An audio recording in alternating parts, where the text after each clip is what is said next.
6 with Greg's line, Mr. Tracy. Mr. Tracy, I have 10 after 8. I don't really think we can wait much longer. Do you think this is it? I mean, are we all here? Should seem so. Since there have been no new arrivals during the last half hour. You don't think, you know, out of respect or something, we ought to wait a few more minutes? I certainly don't mind waiting a little longer. No one else does, that is. Do you remember, Greg, last year at poor Bunny Atwater's memorial service? It was too grisly. 9 people turned up. 9! Of course, they had the funeral on a Saturday afternoon after everyone had already left for Palm Springs, but even so, I mean, really. My dear George, I can appreciate and respect your desire to make a showing attendance-wise as possible. However, I must point out that most of us have dinner engagements. I personally am giving a small party at LaRue in honor of... Okay, Irving. Never mind the credits. We'll get started right away. I certainly don't want to keep anyone from dinner. No, I understand perfectly. You're absolutely right. We've waited long enough. I'm afraid I'm not very good at this sort of thing. As a matter of fact, I've always made it a point of avoiding. I mean, I haven't even been to a funeral since I was in high school, in 1936. The Latin teacher died, and the whole class went, in a body, which seems sort of barbaric, really. Anyway, I want to thank you all for coming out. I know that poor Charlie would have been, well, I don't know if he would have been gratified by the size of the gathering, but he would have been pleased to know that those who loved him most in life have gathered here to honor him in death. Greg Morris, his trusted attorney. Irving, his devoted agent. Mr. Schreiber, his faithful taxman. And I know he would have been honored by the presence of the lovely Mrs. Saltzman. Franny to all of us, who is here representing her husband, Mr. Harry Saltzman, head of Charlie's studio. Harry was all broken up about not being able to get here, but a lot of important exhibitors from Ohio were in for meetings over the weekend, and... I understand perfectly. When I got in from Europe yesterday to meet with Charlie's business advisors about the final settlement of his affairs, it was decided to hold a simple memorial service here for him in his house this afternoon.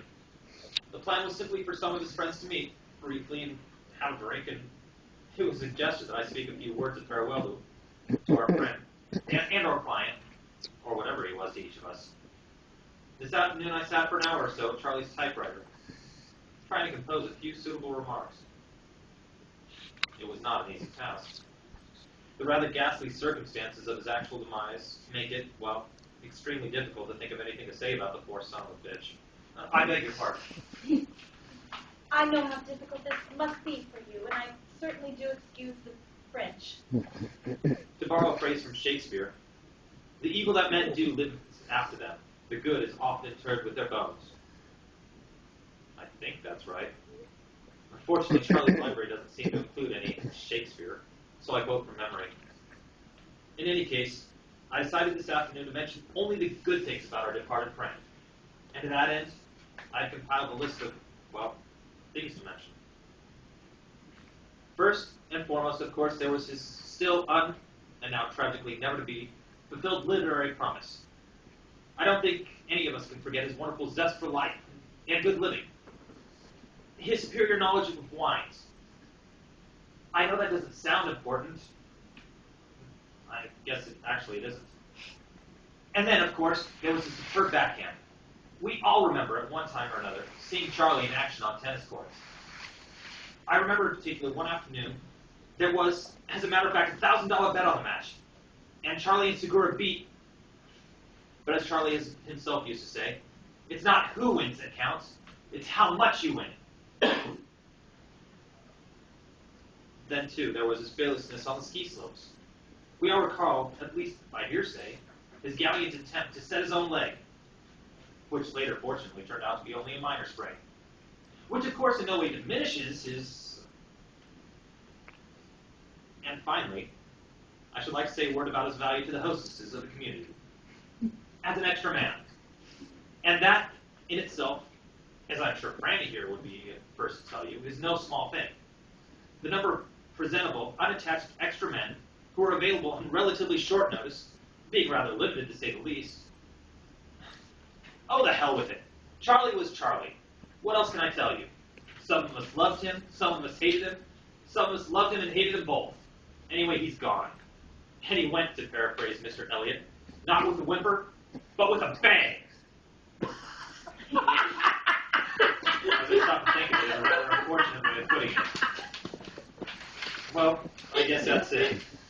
I'm very sorry I wasn't more eloquent, but as I say, I'm not very good at this sort of thing. I think you did beautifully, dear boy. Very touching indeed. Very nice, George. Seriously. It really was. I hardly knew him at all, actually. I mean, as far as I was concerned, he was just someone who worked for Harry. An employee, really. But one couldn't help running into him occasionally. At parties, in the tennis club. And of course, he was at Cloister's last Christmas while we were there.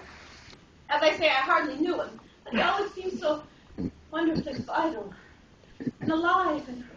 Oh, well, fuck. Now, please, Franny, here, take my handkerchief. She's so emotional, overreacts to this sort of thing. You should have seen the way she carried out on poor Bunny Atwater's funeral. And she absolutely hated Bunny. You know you did. You said so a million... Greg, will you just please shut up?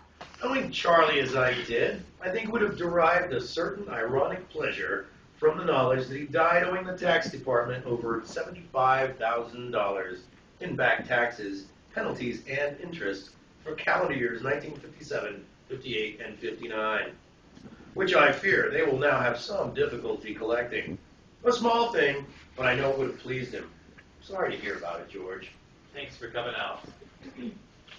Tragic as it was, the timing was really not at all that bad. The truth of the matter is, I just about ran out of jobs for him. Of his last 4 screenplays, 3 were totally unshootable. And the one they did shoot has already lost very close to $3 million.